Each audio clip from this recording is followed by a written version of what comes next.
Tu as peut-être une copine qui est venue te voir pour te dire, voilà, je ne me sens pas heureuse, mon partenaire ne me rend pas heureuse, je sais pas, je suis pas bien, il n'a rien fait de mal, il m'a pas trompée, il est pas violent, mais je ne suis pas heureuse.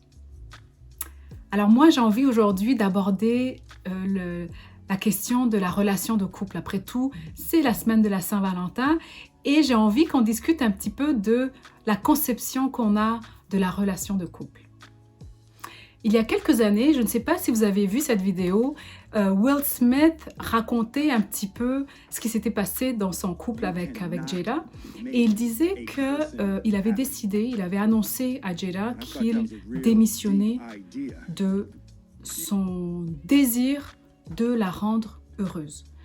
Que apparemment elle ne peut pas être heureuse, il n'arrive pas à la satisfaire, malgré tous les efforts qu'il avait faits. Et donc, il démissionnait. I retired. I literally said to Jada, that's it. I retire. I retire from trying to make you happy. I need you to go make yourself happy and just prove to me that it's even possible. Et il lui disait, voilà, tu t'occupes de ton bonheur, fais ce que tu as à faire, mais reviens heureuse. Alors ça m'a, sur le coup, ça m'a vraiment frappée. Je me suis dit, tiens, c'est bizarre déjà que Jada puisse pas être heureuse, alors que, attention, c'est la femme parmi les plus belles de Hollywood, en tout cas, à mon sens, pour son âge surtout. Elle est, bon bref, elle a un mari attentionné, elle a des enfants magnifiques, elle a une carrière, une vie incroyable. Alors je me suis dit, mais comment ça se fait qu'elle n'est pas heureuse ? Et là, ça m'a fait réfléchir vraiment à la conception qu'on a du couple. Est-ce que, en tant que membre d'un couple, on a cette responsabilité de rendre l'autre heureux? Est-ce que lui aussi n'a pas cette responsabilité de trouver des choses dans sa vie qui vont le rendre heureux? Qu'est-ce que ça veut dire rendre heureux l'autre? Bon, c'est sûr que c'est une chose d'avoir un partenaire qui vous néglige, qui ne vous regarde plus, qui vous touche plus, qui est absent, avec qui voilà, on n'a plus d'interaction du tout, etc. Bon, ça c'est une chose. Mais d'être en couple, d'avoir une vie équilibrée, de passer du temps ensemble, mais que la personne ne soit toujours pas heureuse, à un moment donné, il faut aussi aller voir chez soi ce qui nous manque. Parce que si par exemple, je suis super mal dans ma peau, je suis complexée, je suis pas bien, je suis toujours en conflit avec tout le monde autour de moi, attendre de notre partenaire qu'il vienne combler tous ces manques qu'on a nous-mêmes, c'est trop demandé. Et c'est pour ça que j'ai beaucoup été inspirée par cette discussion que Will Smith a eue avec sa femme, de se dire, on démissionne.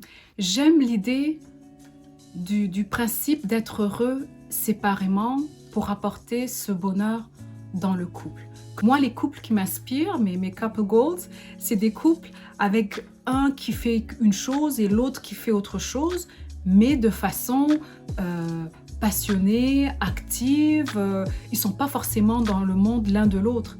Et j'imagine les discussions, forcément, quand on arrive à la maison, les discussions sont intéressantes, on a des perspectives différentes, on a des choses à se dire. On n'attend pas de l'autre qui arrive à la maison et qui nous raconte sa journée et nous, on est là, on n'a absolument rien à dire. Moi, je pense que être heureux en couple, c'est tout d'abord être heureux chacun de notre côté. Alors, quelle responsabilité on a en tant que membre du couple? Moi, je pense que les femmes, on a cette capacité à propulser notre conjoint, à encourager. Ça, c'est très important. On ne démissionne pas de ça. On démissionne uniquement de la responsabilité de rendre l'autre heureux. Parce que, pardon, là, la demande est trop grande. Par contre, on garde quand même la responsabilité de soutenir notre conjoint de l'aimer, de l'appuyer, d'être là, de l'encourager, de lui témoigner toute l'affection, d'être là en fait, complètement. On connaît autour de nous des gens qui n'ont pas de talent à être heureux, malheureusement. Ils voient tout en noir, il y a un nuage noir perpétuellement au-dessus de leur tête et c'est très difficile de les en sortir. Moi, j'aime bien la phrase qui dit que le bonheur, c'est pas donné à tous. C'est vrai. C'est comme l'idée du verre à moitié vide, à moitié plein. Certains vont le voir à moitié plein, d'autres vont le voir à moitié vide. Alors, les gens qui le voient à moitié vide, c'est des gens justement qui ont besoin de travailler ce muscle du bonheur. Et c'est pas quelque chose qui arrive naturellement. C'est notre cerveau, on dirait qu'on est conditionné à toujours voir le négatif. On le fait tous les jours. Quand on regarde dans un miroir, on se regarde, qu'est-ce qu'on va voir? On va surtout voir nos défauts. On va pas se regarder en se disant, en passant devant un miroir, surtout nous les femmes qui sommes très dures avec nous-mêmes, on va surtout voir, regarde, ah tiens, il y a le bourrelet là, ah tiens, le bouton.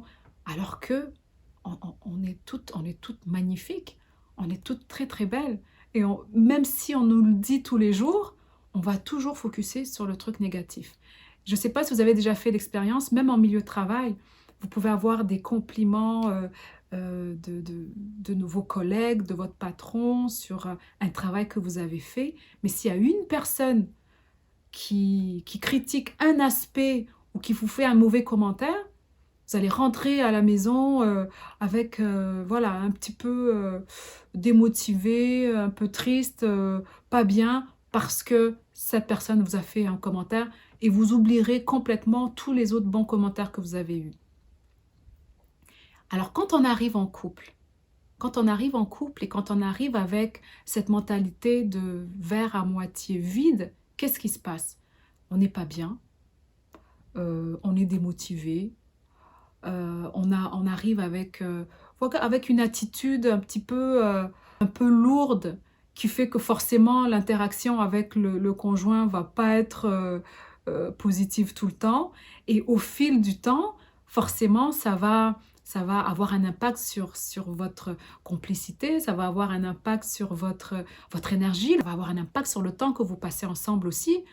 Parce que, entendons-nous, là, vous n'avez pas envie de passer du temps un à un avec une personne qui est négative. Alors, ce qu'on apporte dans le couple, on s'apporte soi. Et d'être heureux et d'avoir cette vision positive, ça ne veut pas dire qu'on n'a pas de problème. On peut avoir des problèmes financiers, on peut avoir des problèmes de santé, mais quand on arrive à travailler cette capacité à être heureux, on voit ces problèmes comme temporaires. Alors, comment est-ce qu'on trouve le bonheur? On est tous différents, donc il n'y a pas une seule façon d'aller chercher le bonheur. Il n'y a pas de potion magique, il n'y a pas de magie. Il faut travailler sur soi-même et se connaître. Il y en a qui arrivent d'une relation avec des blessures profondes, avec des mini-traumas. Donc, notre responsabilité dans ce cas-là, c'est d'aller chercher de l'aide, d'aller voir un psy pour vraiment aller travailler en profondeur et guérir ces petites blessures. Pour d'autres, le bonheur, ça va être de prendre soin de soi, comme je disais dans ma vidéo sur la crise de la quarantaine. Ça peut être de passer du temps de qualité avec ses enfants. On sait que nos enfants, on nous les prête, la vie nous les prête, on sait qu'ils vont partir dans quelques années et vivre leur vie. Alors moi, mon bonheur, c'est aussi de créer ces moments privilégiés avec eux, de vivre des expériences avec eux que je vais garder dans mon cœur, que je vais prendre en photo pour m'en souvenir quand j'aurai 80 ans et pour montrer à mes petits-enfants.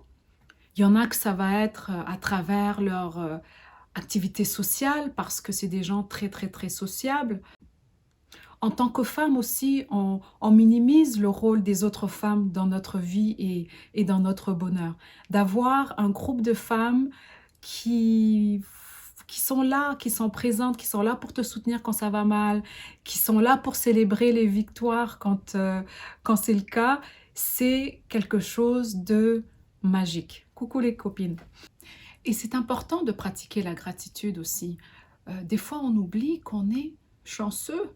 On a de la chance d'être là, d'être en vie, d'avoir le privilège de voir nos enfants grandir, si on a des enfants, d'être entouré de tellement de gens qui nous aiment. Comme on parle de couple, de relations de couple, d'avoir la chance, il faut qu'on sache qu'on a de la chance d'avoir trouvé quelqu'un qui nous accompagne dans cette partie de notre vie.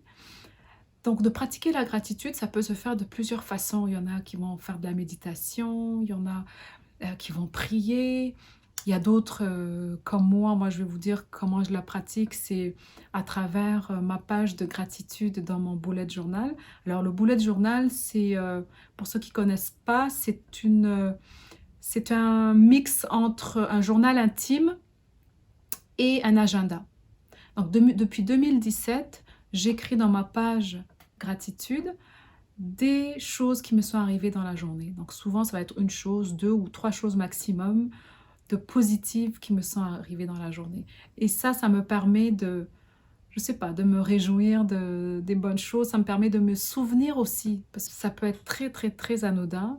Ça peut être un nouveau mot que mon enfant arrive à dire. Ça peut être un bouquet de fleurs que mon chéri m'a envoyé. Des choses toutes bêtes, mais ça me conforte, ça me permet d'alimenter ce sentiment de bien-être et de bonheur. Et pourquoi pas? Merci beaucoup d'avoir regardé cette vidéo. Je vous souhaite une joyeuse Saint-Valentin. Je vous souhaite d'être heureux ensemble longtemps, longtemps, longtemps. Voilà. Et puis, dites-moi en commentaire ce que vous avez pensé de cette vidéo. Moi, je vais mettre dans la boîte d'infos le lien vers la vidéo de Will Smith pour que vous puissiez la regarder et vous faire votre propre opinion. Si ce n'est pas déjà fait, abonnez-vous, mettez des commentaires, likez et partagez. Merci beaucoup et à la prochaine.